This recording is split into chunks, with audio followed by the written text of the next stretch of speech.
বাইরে ঝড় তো ঝড় উঠুক না কেন, আমি তো ঝড় উঠাচ্ছি এখানে, ঝড় উঠুক।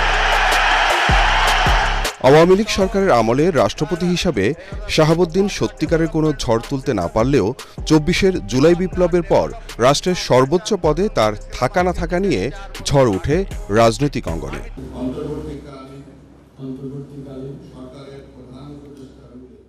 তবে সাংবিধানিক ধারাবাহিকতার ইস্যুতে সব ঝড় ছাপিয়েই টিকে যাচ্ছিলেন তিনি।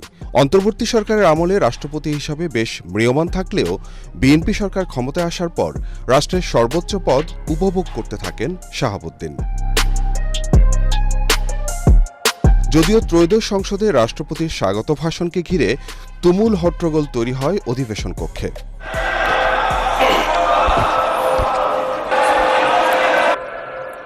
সংসদে তার উপস্থিতির প্রতিবাদ জানিয়ে ওয়াকআউট করে বিরোধী দল। আপনাদের সবাইকে জানাই আন্তরিক অভিনন্দন ও শুভেচ্ছা।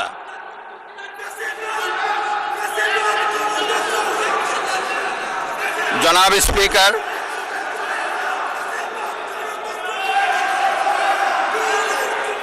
ওই ভাষণে আওয়ামী লীগ সরকারের আমলে দেয়া বক্তব্যের পুরো বিপরীত বাক্য উচ্চারিত হয় শাহাবুদ্দিনের কণ্ঠে।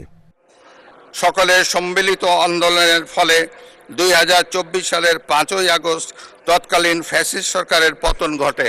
হাজারো শহীদের রক্তের উপর দিয়ে তাবেদার ও ফ্যাসিবাদ মুক্ত নতুন গণতান্ত্রিক বাংলাদেশের সূচনা হয়। বিতাড়িত ফ্যাসিবাদী শাসন আমলে আইন শৃঙ্খলা রক্ষাকারী বাহিনীকে দলীয় বাহিনী হিসাবে ব্যবহার করা হয়েছিল।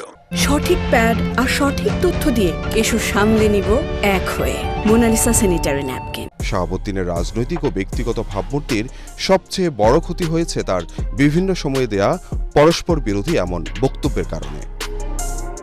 প্রধানমন্ত্রী শেখ হাসিনা আজ রাষ্ট্রপতির কাছে পদত্যাগপত্র জমা দিয়েছেন এবং আমি তা গ্রহণ করেছি।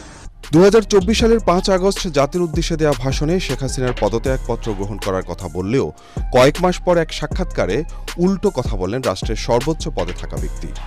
একজন রাষ্ট্রপতির বক্তব্যে এই ধরনের অসামঞ্জস্যতা শুধু রাজনৈতিক বিতর্কই তৈরি করেনি, বরং রাষ্ট্রীয় নথি, সাংবিধানিক প্রক্রিয়া ও রাষ্ট্রপতির দপ্তরের বিশ্বাসযোগ্যতা নিয়েও প্রশ্ন ওঠে।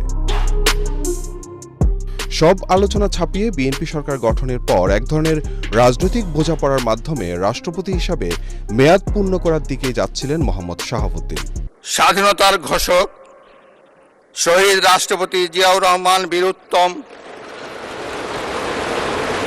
স্বাধীনতা এবং মুক্তিযুদ্ধের ইতিহাসের সকল নেতার অবদান। কিন্তু 6 মাস না যেতেই হঠাৎ ইউটার্ন। বিভিন্ন সংবাদ মাধ্যমের দাবি, চিকিৎসার জন্য লন্ডন সফরে গিয়ে তিনি ফোনে যোগাযোগ করেন সাবেক প্রধানমন্ত্রী শেখ হাসিনার সাথে। সরকারের কাছে এমন তথ্য এলেই রাষ্ট্রপতি হিসাবে বিদায় ঘণ্টা বাজে শাহাবুদ্দিনের। 2023 সালের 24 এপ্রিল হঠাৎ করে রাষ্ট্রপতি হিসাবে দায়িত্ব পেয়েছিলেন দুদকের সাবেক কমিশনার মোহাম্মদ শাহাবুদ্দিন। বাংলাদেশের রাষ্ট্রপতি পদে সেই হিসাবে তার মেয়াদ ছিল 2028 সালের 23 এপ্রিল পর্যন্ত। 3 বছর 3 মাস সময়কালে রাষ্ট্রপতি হিসাবে 3 জন সরকার প্রধানকে শপথ পড়ান শাহাবুদ্দিন। শেখ হাসিনা, ডক্টর মোহাম্মদ ইউনূস ও তারেক রহমানের সরকারের আমলে নানা চড়াই উতরাইয়ের সাক্ষী তিনি।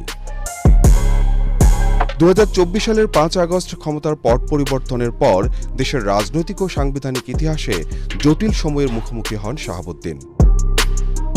রাষ্ট্রপতি হিসাবে তাকে এমন সব সিদ্ধান্তে অংশ নিতে হয়েছে যেগুলো নিয়ে এখনও রাজনৈতিক ও আইনগত বিতর্ক শেষ হয়নি। ইতিহাস শেষ পর্যন্ত বিদায়ী রাষ্ট্রপতি শাহাবুদ্দিনকে কিভাবে মূল্যায়ন করবে তা নির্ভর করবে সংকটের সময় রাষ্ট্র, সংবিধান এবং গণতন্ত্রের প্রতি তার ভূমিকাকে ভবিষ্যৎ প্রজন্ম কিভাবে বিচার করে তার উপর। ইকরামুল হক সায়েম, এটিএন বাংলা, ঢাকা।